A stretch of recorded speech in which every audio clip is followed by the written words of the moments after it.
नमस्कार, मैं doctor Rahul Agrawal, professor and head eye department, Allen medical college, JK hospital, Kolar, Bhopal में कार्यरत हूँ। आज मैं आपसे नेत्र संबंधी एक बहुत ही कॉमन बीमारी के बारे में चर्चा करूँगा, जिसका नाम है मोतियाबिंद। हम सभी इसको कैटरैक्ट के नाम से जानते हैं। मोतियाबिंद क्या होता है, सबसे पहले समझना आवश्यक है।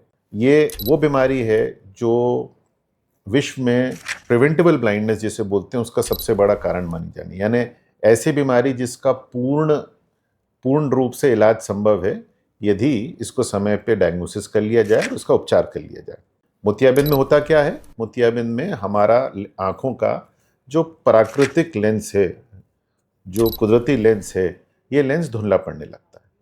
अब जैसे ये लेंस धुंधला पड़ने लग जाएगा तो हमारी नज़र, हमारी विजन, हमारी जो दृष्टि है उसमें दोष आने लगता है।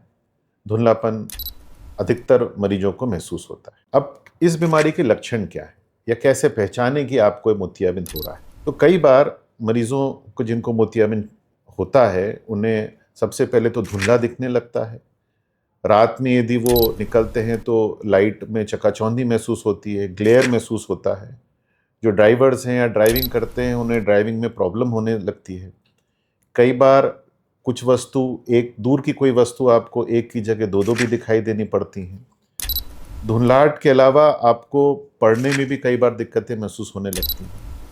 तो जब ये लक्षण हों, जब आपको नज़र में दिक्कतें महसूस हों, तो आपको एक शक या एक आपको दिमाग में ये बात आनी चाहिए कि कहीं मुझे मोतियाबिंद तो नहीं हो रहा। अब मोतियाबिंद के प्रमुख कारण क्या है होने के?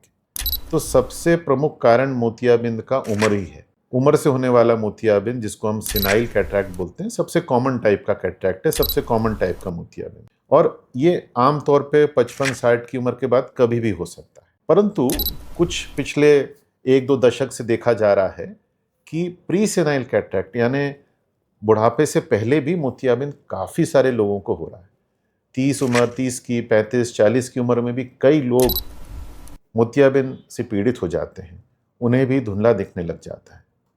इस उम्र के कारण के अलावा भी मोतियाबिंद के कई कारण हैं, जैसे चोट लगने की वजह से भी आंखों में मोतियाबिंद बन सकता है। इसके अलावा मधुमेह की वजह से भी मोतियाबिंद बन सकता है, या स्टेरॉइड गोलियों का उपयोग या स्टेरॉइड ड्रॉप्स का उपयोग ज़रूरत से ज़्यादा या ज़्यादा होने पर भी मोतियाबिंद हो सकता है।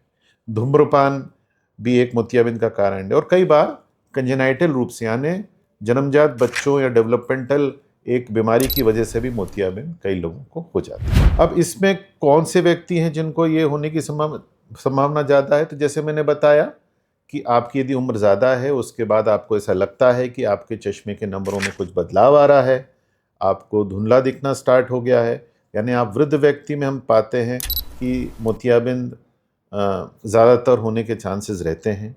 इसके अतिरिक्त मधुमेह के रोगी, धूम्रपान करने वाले लोग, या वे लोग जो थोड़ा कुपोषण से पीड़ित हैं, यानी उनकी इम्यूनिटी थोड़ी सी कम है, या लंबे समय तक जो लोग धूप में काम करते हैं, ऐसा पाया जाता है कि इन लोगों में मोतियाबिंद होने के चांसेस थोड़े ज़्यादा रहते हैं। तो क्या बचाव हैं?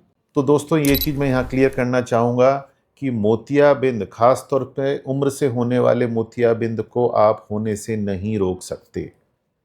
ये ऐसी बीमारी है जो बॉडी की डीजनरेशन यानी उम्र के साथ होने वाले बदलावों की वजह से होती है। ऐसे में ये मिथ्या कई लोगों को होती है कि हम कोई ड्रॉप का उपयोग करके अथवा कोई गोलियों का उपयोग करके मोतियाबिंद को ठीक कर लेंगे अथवा मोतियाबिंद को होने से रोक लेंगे, तो ऐसा संभव नहीं है। मोतियाबिंद की बीमारी आपको उम्र में यदि उम्र के साथ होनी है तो वो होके ही रहती है, इसलिए ऐसे किसी ड्रॉप्स का उपयोग करना का कोई फ़ायदा नहीं होता। हाँ, ये बात ज़रूर है कि जो कुछ और तरह के मोतियाबिंद हैं, जैसे डायबिटीज़ की वजह से होने वाला मोतियाबिंद या कुपोषण की वजह से होने वाला मोतियाबिंद, इन सब में आप थोड़ा बचाव यदि करते हैं या थोड़ा पहले से आप यदि अपनी डाइट पे और अपने हेल्थ पे ध्यान रखते हैं, तो संभव है कि चांसेस मोतियाबिंद होने के थोड़ा लेट हो जाएँ। अब हम आते हैं इस बीमारी के उपचार पे। तो अगेन वो बात मैं क्लियर करूंगा कि इस बीमारी का उपचार किसी भी तरह की आंखों की ड्रॉप्स में या गोलियों में नहीं है। इसका उपचार केवल और केवल ऑपरेशन ही है। नेत्र के मोतियाबिंद के ऑपरेशन के ज़रिए हम मोतियाबिंद को पूरी तरह ठीक कर सकते हैं। इस ऑपरेशन में क्या किया जाता है? इस ऑपरेशन में आपका जो धुंधला पड़ चुका लेंस है, जिसको हम मोतिया बोलते हैं, उसे निकाल दिया जाता है एवं एक आर्टिफिशियल लेंस, एक कृत्रिम लेंस को आपकी आंखों में डाल दिया जाता है। यहाँ मैं ये बताना चाहूँगा कि ये लेंस जिस जगह आपका मोतिया निकाला गया है उसी जगह पे डाला जाता है। इसलिए ऑपरेशन के पश्चात कोई लेंस के गिरने की अथवा लेंस के गड़ने की कोई कारण नहीं होता। अनटिल अनलेस आपको कोई बहुत ऑपरेशन के बाद भारी चोट लगी हो जिसकी वजह से आपके लेंस पे प्रभाव पड़े, वो मोतियाबिंद के ऑपरेशन के बाद आपका लेंस परमानेंटली अपनी जगह पे फिट रहता है। अब ये प्रक्रिया क्या होती है ऑपरेशन की? तो ऑपरेशन की प्रक्रिया अब काफ़ी सुविधाजनक और सिंपल हो गई है। कुछ बुनियादी जांचें आँखों की एवं शरीर की आपके डॉक्टर नेत्र विशेषज्ञ आपको एडवाइस करेंगे। उन जांचों के बाद आपकी मोतियाबिंद का किस प्रकार का मोतिया है और किस तरह का ऑपरेशन आपकी आँखों में ठीक रहेगा, ये डिसाइड किया जाता है और कौन से तरह का लेंस आपकी आँखों में डाला जाएगा, इसके बारे में भी आपको क्लियर किया जाता है।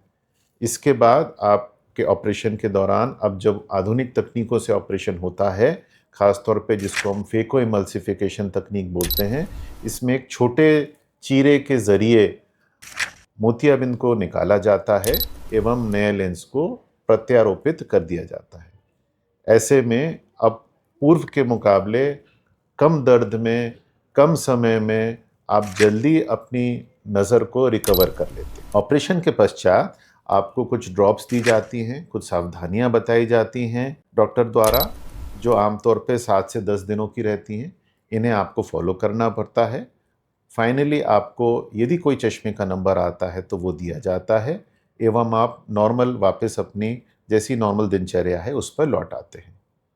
तो ये मैं एक सामूहिक जागरूकता के लिए बताना चाहूँगा कि आप सभी मोतियाबिंद की बीमारी से डरे नहीं।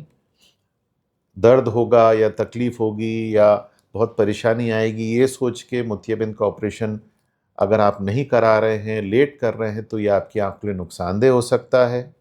आँखों में मोतियाबिंद यदि हम सही समय रहते ऑपरेट नहीं करते हैं, तो उसमें काँचबिंद पड़ने की, उस मोतिया के फूटने का डर रहता है।